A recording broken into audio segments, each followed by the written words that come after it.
back in the online classes of Amarnath Vidya Ashram. I, Chakresh Pathak, feeling great to be with you again in this class of Business Studies, and today's our topic would be the objectives of management. Students, as you all know, what is management? It is the art of getting things done by others effectively and efficiently to achieve the organization goals. हमारे goals को achieve करने के लिए हम जो दूसरों से काम करा सकते हैं इफेक्टिवली एफिशिएंटली, इस आर्ट को, इस कला को कहते हैं मैनेजमेंट। तो जो मैनेजमेंट किसी ऑर्गेनाइजेशन का पार्ट एंड पार्सल है, किसी ऑर्गेनाइजेशन की जो सक्सेस से डिपेंड करता है वहाँ का मैनेजमेंट कैसा है।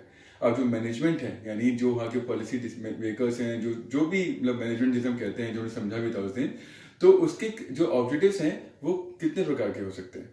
There are 3 types of objectives of management. The first is the organisational objectives, the second is the social objectives and third is the personal objective. अब ऑब्जेक्टिव जो हम समझने की कोशिश कर रहे हैं, व्हाट आर द ऑब्जेक्टिव्स, अगर हम हिंदी बोलें तो इट इज ये है उद्देश्य हैं, ये कि किन उद्देश्यों के साथ क्या एंड में वो क्या अचीव, सिर्फ प्रॉफिट के साथ साथ वो क्या क्या अचीव करना चाहते हैं, या उनके जो ओवरऑल प्लानिंग रहेगी वो कितने एरियाज को कवर करेंगे, ये कहलाता है objectives of management.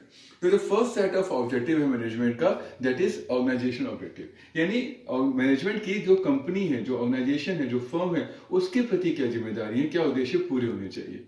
Organisation objective, कोई भी ऑर्गेनाइजेशन होगी तो उसका जो मेन ऑब्जेक्टिव क्या होता है कि उसके पास जो अवेलेबल ह्यूमन और कैपिटल रिसोर्सेस हैं उसको बेस्ट पॉसिबल तरीके से यूज करे, यूटिलाइज करे, ताकि वो प्रॉफिट को अर्न करे, है ना। यही होना चाहिए ना, ताकि प्रॉफिट को अर्न करें। जो भी इसके पास अवेलेबल ह्यूमन बींग्स हैं, एम्प्लॉइज हैं, या कैपिटल है, मशीन्स हैं, मटीरियल्स हैं, उनको ऐसे करे ताकि उनको मैक्सिमम पॉसिबल एडवांटेज ले सके। ठीक है, तो जो ऑर्गेनाइजेशन ऑब्जेक्टिव, हम look at the screen, the main objective of any organisation should be to utilise human and capital resources to the maximum possible advantage, that is to fulfill the economic objective of the business. अभी जो organisation objective है, that could be of 3 types again. ठीक है, जो management के 3 objective, उसमें से पहला है ऑर्गेनाइजेशनल। अब ऑर्गेनाइजेशन के 3 अगेन है, part A, B and C. The first is survival, the second is profit and the third is growth. Now the first is survival. Survive मतलब कि एटलीस्ट हम सर्वाइव कर सके, यानी इतना हम रेवेन्यू अर्न कर सके कि जो हमारी कॉस्ट है वो कवर हो जाए, जो कॉस्ट इनकर हुई है वो कवर हो जाए।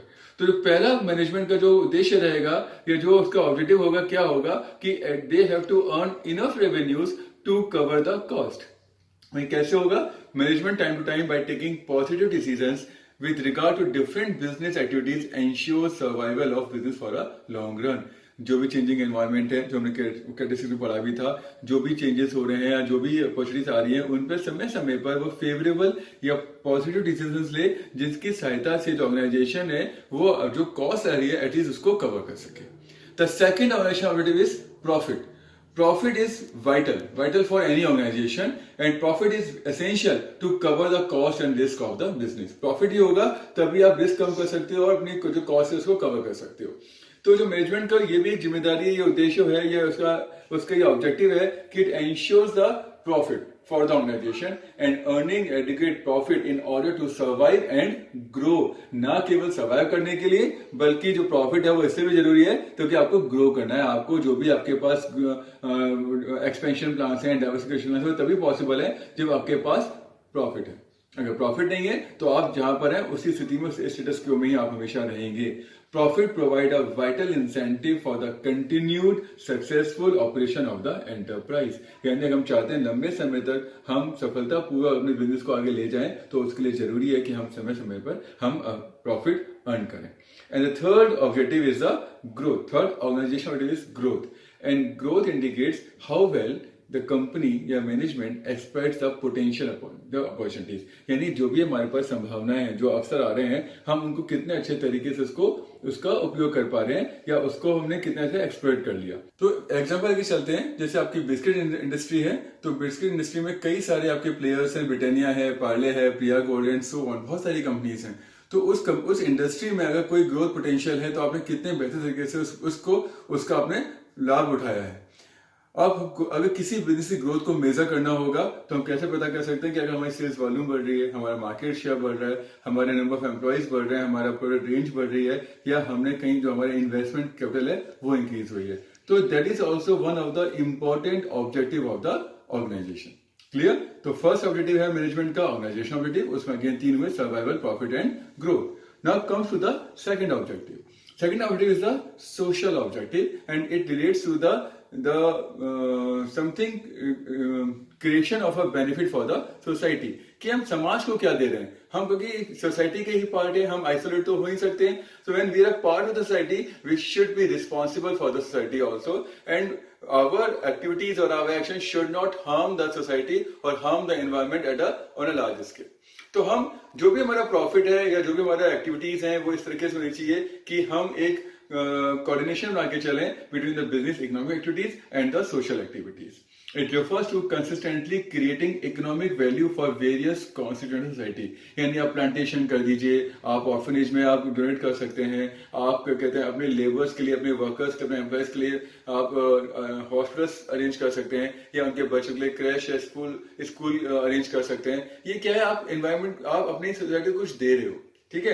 It includes using environmental friendly method of production, यानी आप लेस पॉल्यूशन करें, आप पॉल्यूशन नहीं करें, ज्यादा अच्छा वो पॉसिबल नहीं है तो मिनिमाइज करें या उसे कॉन्टेक्ट करने की कोशिश करें.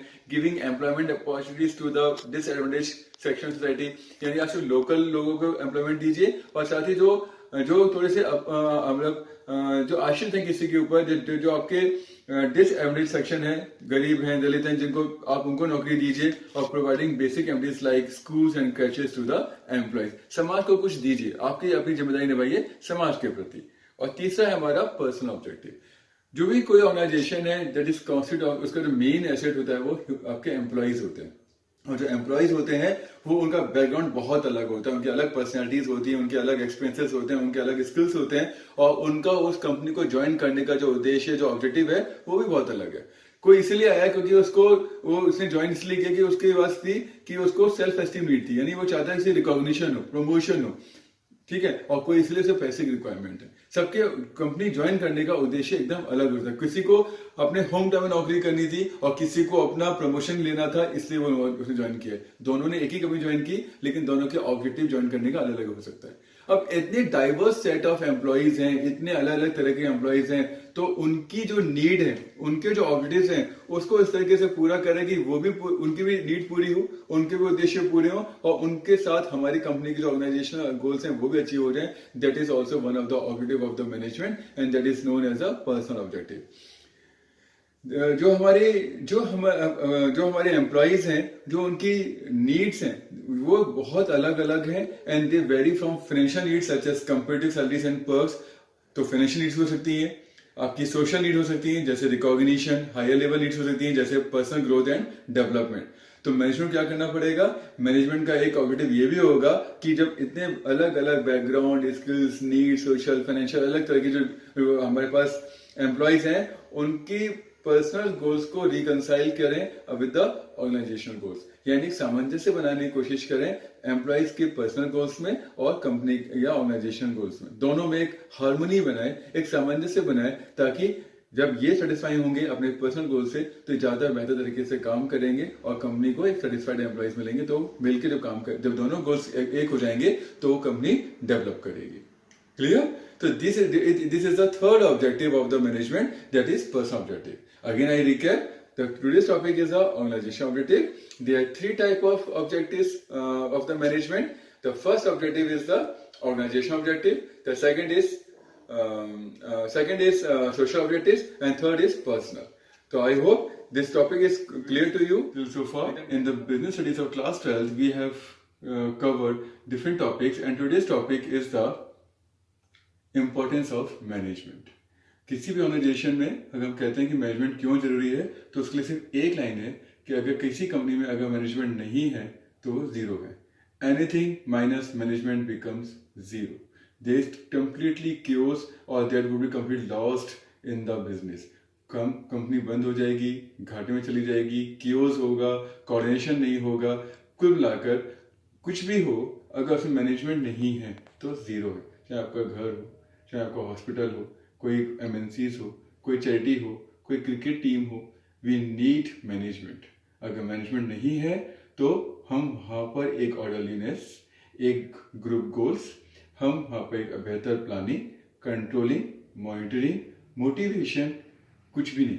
कुछ भी पॉसिबल ही नहीं है, और इसलिए management is important for any organisation. To understand this topic in a more elaborate way, we have to cover 5 different importance of management or significance of management. The first is management helps in achieving group goals. Number 2 importance is it increases the efficiency. Third, creates dynamic organization. Fourth, achieving personal objectives. And fifth, development of society. These all 5 this all 5 tells the importance of management. Let us understand each heading one by one and try to understand the importance of management. The first importance is management helps in achieving group goals.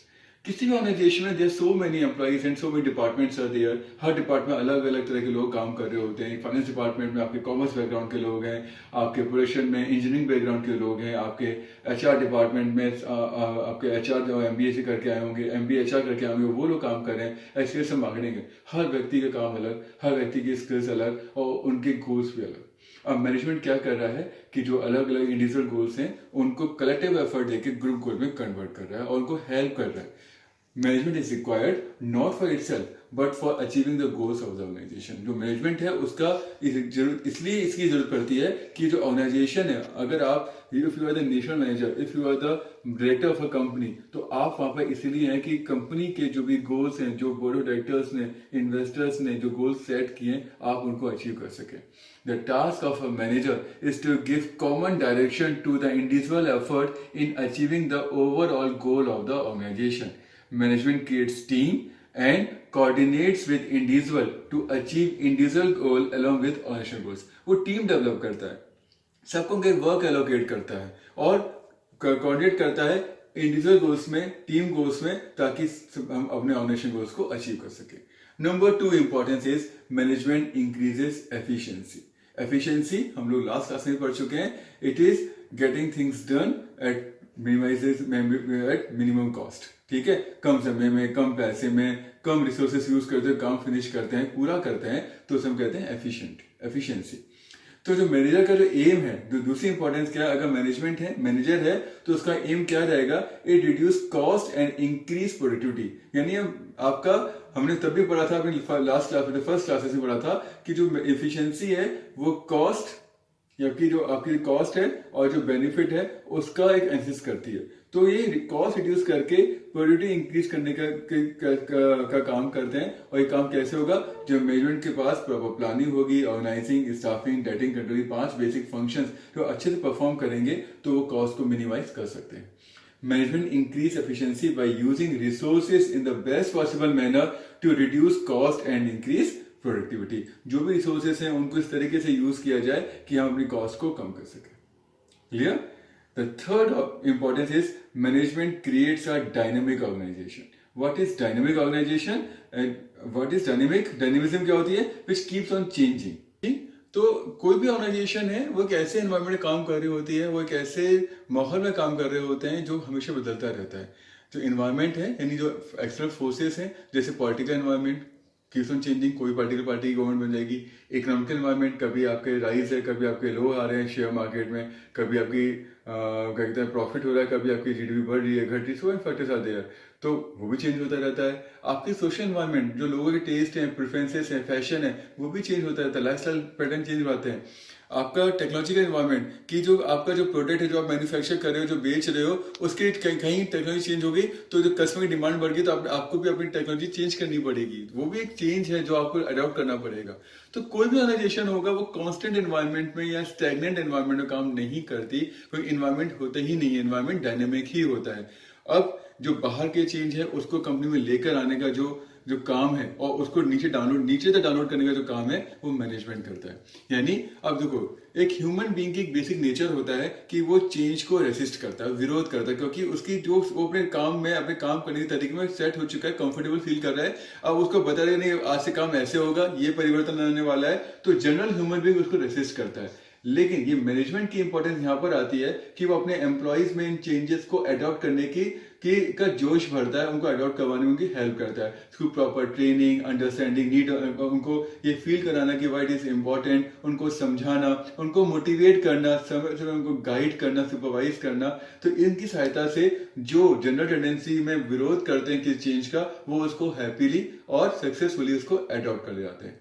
Management helps the employees to overcome their resistance to change. जो change है, उसको जो विरोध है, उसको इस tendency को overcome करने में हेल्प करता है and adopt and as per changing situation to ensure its survival, growth and competitive edge. और जब एम्प्लॉइज चेंज हो रहे हैं, नए हम कुछ भी चेंज आ रहा है उसको इन्वाइव कर पा रहे हैं, तो उसी से हम अगर बदलते समय के साथ खुद को चेंज कर लेंगे तो हम ना केवल प्रॉफिट भी अर्न करेंगे बल्कि हम अपनी ग्रोथ अपॉर्चुनिटीज का अवसर, इसका लाभ भी उठा सकते हैं। The next is the management helps in achieving personal objectives. अब हमने लास्ट क्लास में पढ़ा था 3 objectives of the management, तो उसमें हमने पढ़ा था there are so many objectives of the management, organizational, personal and social। वहीं से टॉपिक है कि a manager motivate and lead his team in such a manner that the individual members are able to achieve personal goals while contributing to the overall organizational objective। यानी जो मेरी team के members हैं, उनके खुद के कुछ गोल्स होंगे, उनके पर्सनल नीड होंगी, पर्सनल गोल्स होंगे जिसको पूरा करने के लिए कंपनी ज्वाइन की होगी। और जो मैनेजर है वो क्या करता है कि उसके जो पर्सनल गोल्स हैं और हमारी कंपनी के जो ऑर्गेनाइजेशन गोल्स हैं, उनको इतने बेहतर तरीके से समझाता है कि दोनों गोल एक हो जाते हैं। वो जो कोई पर्सन है, जो एम्प्लॉइज है, वो और बेहतर तरीके से परफॉर्म करने की कोशिश करता है, उसको ऐसे मोटिवेट करता है, उसको ऐसे सुपरवाइज करता है। Through motivation and leadership, the management helps individuals to develop team spirit, cooperation and commitment to group success। और प्रॉपर लीडरशिप दिए जाए, प्रॉपर आपको मोटिवेट किया जाए, तो जो इंडिविजुअल जो अभी अननोन है, सिस्टम से अननोन है कंपनी के लिए, वो इतना मोटिवेट हो जाता है, इतना चार्ज हो जाता है कि वो इंडिविजुअली बहुत अच्छा परफॉर्म करता है, बल्कि उसके अंदर टीम स्पिरिट बढ़ जाती है। वो और भी लोगों के साथ कॉपरेशन ज्यादा मेंटेन करके अच्छा काम करता है और अपने सक्सेस के लिए कमिटमेंट होता है। उसकी सक्सेस भी डिपेंड करती है ग्रुप की सक्सेस। ठीक है, वो आइसोलेशन में नहीं कि अपना काम किया चला गया, उसे लगता है कि मेरा काम नहीं, हमारा काम है। अगर किसी और का काम भी रुक रहा है तो उसे हेल्प करेगा। क्यों? क्योंकि उसे लगता है कि कंपनी मेरी है, इसका प्रॉफिट मेरा प्रॉफिट, इसका लॉस मेरा लॉस। तो उसके गोल जब अचीव हो रहे हैं with the help of the company, तो दोनों चीज एक हो जाती है। And that is the beauty of the management. वो अगर अच्छा मैनेजमेंट है तो उनकी लीडरशिप, उनका मोटिवेशन एम्प्लॉइज को अंदर पर्सनल गोल्स और ऑर्गेनाइजेशन गोल्स, जो कलेक्टिव गोल्स हैं, उनको एक कर देता है। The next importance is the management helps in the development of society। जो मैनेजमेंट के कई सारे ऑब्जेक्टिव्स होते हैं, हमने लास्ट क्लास में पढ़ा था। there are 3 types of objectives of the management: organizational, personal and social। तो अगर मैनेजमेंट अपने ऑर्गेनाइजेशन में डेवलप करता है, प्रॉफिट अर्न करता है, तो अगर वो प्रॉफिट अर्न कर रहा है तो उसकी सहायता से वो बाकी 2 ऑब्जेक्टिव अर्न कर सकता है, personal objectives and the social objectives. और मैनेजमेंट का एक वर्क है कि वो जिस सोसाइटी में काम कर रहे होते हैं, उस सोसाइटी के प्रति अपनी जिम्मेदारी निभाएं, उनके ऑब्जेक्टिव को पूरा करें। कैसे? By producing good quality products, creating employment opportunities and adopting new technology. सही समय अच्छा प्रोडक्ट बना कर दे, सही समय पे नई टेक्नोलॉजी लेकर आए, लोगों को उनको समझाए, लोगों को रोजगार दे। तो ये सोशल ऑब्जेक्टिव भी पूरा करना जो कौन करेगा? कंपनी करेगी। और यहाँ पे कौन करेगा? कंपनी में कौन करेगा? मैनेजमेंट करेगा। Clear? So these are the 5 objectives of the management. Hope this will be clear to you. I again request you all to be at your home. Stay safe. Thank you all.